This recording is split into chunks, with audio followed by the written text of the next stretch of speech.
ladies and gentlemen, and welcome to the world of VGamingJunkie news. No dross here, nothing but pure gaming-related meaningless. It's all about the electronic good stuff as we dive deep in all that's new in the various interactive virtual worlds. We're kicking off today's news with a fellow content creator. Specifically Ninja, who recently signed an exclusivity deal with Twitch to stream on their platform once again following Mixer's demise. That's certainly good for Ninja, who now got to cash in twice, but something tells me Twitch won't be conveniently shutting down to get him out of this one. In other news, Microsoft has voiced their displeasure with Apple's App Store policies. It seems that XCloud will be permitted, but any titles available through it will have to be listed on the App Store itself with the expected 30% cut Apple always takes. While Steam has a similar cut for PC, there aren't any alternatives for iOS unless you jailbreak it. Given Epic's recent defying of that policy with all the legal ugliness that comes with it, it seems there's some pushback against Apple's lockdown on their OS. Gator Cheats was dealt a cold hard blow by Activision Blizzard, cease and desisting cheats that the site was hosting for Call of Duty games. It remains to be seen whether or not Activision has decided to keep the Gator's teeth as a trophy, but you won't be able to cheat on those games there anymore. Honestly though, cheating on an online game is just downright low and dirty. If you're the type to do that, and I wouldn't be surprised if you're also the low-down type to backstab people after sapping their centuries or something messed up like that. Raytracing has announced that their Crysis Remastered will be bringing Raytracing to the PS4 and Xbox One. Anyone who's kept up with their Noir tech demo probably isn't too surprised, since they already had a software type of Raytracing available on non-RTX video cards. Sure, you can pick it over with a fine-tooth comb to realize it's a compromised form of Raytracing, and picking things over is certainly Digital Foundry's specialty, but it's nonetheless impressive.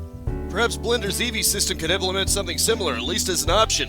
Having an alternative to Cycles would be nice for those of us who aren't made of money and can't exactly afford an RTX card.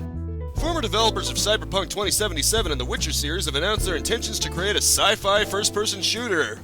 It's described on GameSpot's article as having non-linear gameplay with personal choices and relationships, emphasizing immersive gameplay. With that in mind, as well as their previous works, it seems like they might be trying to make their own Outer Worlds. It's even going to be on the Unreal Engine.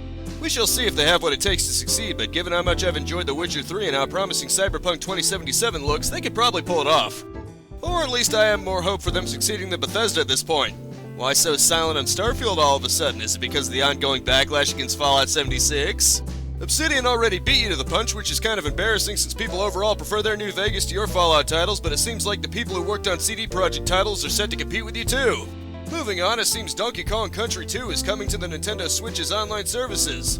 Well, in addition to Mario Super Picross and the Peacekeepers, but let's be real, Donkey Kong Country 2 is the noteworthy one. Personally, I think the whole thing is Nintendo's reasoning for charging a monthly fee for online services they used to provide for free. They saw Microsoft and Sony charging for theirs and thought, hey, I want to get in on that action. That's just my take though. I love Nintendo, but their actions aren't always pure.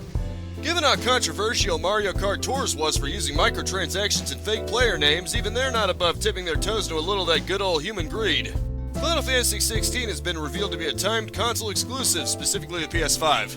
If you're an Xbox or PC owner, that means you won't be able to get it, at least not right now. Personally, I'm not the biggest fan of the series myself. I really enjoyed 10, but I wasn't a fan of the PS1 entries' timed menu systems as acclaimed as 7 is. Speaking of 7, its remake had the same restriction placed on it. I suppose for those who are already planning to get a PS5, this isn't a problem. I'd hardly consider it a system seller though, so you can just wait it out if you really want 16. It'll likely release to at least PC before too long. And speaking of console exclusive, the Demon's Souls' remake likewise won't be coming to Xbox or PC. Given the original was effectively barred to PS3, this perhaps comes as less of a surprise, but it's still a shame. I suppose it shouldn't come as any shock. Game systems thrive on exclusives since they largely don't offer many hardware benefits compared to PC, I'm just saying. So an open-world Harry Potter game named Hogwarts Legacy is underway en route for PS5, Xbox Series X, and PC. Given the sort of heatedness surrounding JK, Warner Brothers almost felt compelled to point out that she isn't directly involved in it. Personally, I don't think it's a good sign that you're proudly announcing the author of the entire series isn't behind it, even if you don't like some of their personal beliefs. After all, shunning the original creator is how we got such glorious masterpieces as Dragon Ball Evolution. All I'm saying is nobody knows the series better than the creator, but the jury's out on that one though as to whether or not it'll be a good game. I think it goes without saying that the developers aren't the ones getting involved in this, and they're sadly the ones who suffer the most when publicity stunts go wrong. It would seem the PS5 will see games priced up to $70 as the industry norm. While I'm not too surprised, I also won't be surprised when the in-game microtransactions somehow become even more aggressive than before rather than toned down. Extra Credits has defended the idea before as being a necessary sacrifice for companies to get more of their investment back and suggesting it might allow them to tone down on in-game payments. Let's be real though, they likely won't, because that unquenchable thirst for endless profit growth isn't going to go away anytime soon. If they can charge $70 and still bombard you with little payments, you better believe most of them will. Personally, I rarely ever even get games at $60 because I usually just wait for them to go on sale on Steam. And as always, it's time to end with some upcoming release dates for the following week. The 22nd sees 13 Sentinels Aegis Rim on PS4 and Unreal for all 4 major platforms. The Untitled Goose Game gets a co-op mode on the 23rd because I guess 2 chaotic geese are more than one, and Vigor gets a free-to-play version on the Switch. The 24th sees a number of releases, starting with Going Under for the 4 major platforms, Gone Viral for PC, and Little Big Workshop on Xbox One. Rip Them Off for PC, Tears of Avia for Xbox and PC, Tennis World Tour 4 for the 4 major platforms, and Serious Sam 4 for PC and Stadia likewise release.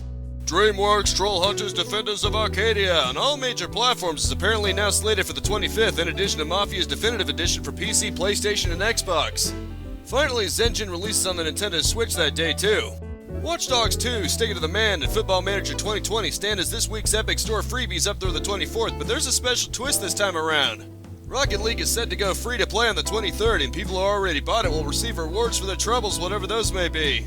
Well, I have no excuses now. I suppose I'll have to try Rocket League at some point, but eventually though, because I've already got a pretty sizable catalog of games. And that is it for this week's news broadcast. I really hope you enjoyed it. As always, I strive to improve the quality of these videos whatever I can. Even without spending a dime, I'm able to make little touches here and there, like giving my avatar a little spy mask for fun and making the logos 3D holograms, in addition to prettifying the background planet. Who wants to actually guess what that planet back there actually is? Subscribing and hitting the bell icon is scientifically proven to make it 45% easier to know when new videos will come out, and liking the video is really nice too. Monday's 4:30 p.m. Eastern Standard Time livestream is still up in the air as to what it's going to be, although it looks like it's going to be Xenoblade Chronicles. This is your last call. If you want to make your voice heard, the community tab on my channel has the poll for that. As for the rest of you, peace out, have a good one, and have a nice and pleasant week, and I'll see you next Saturday.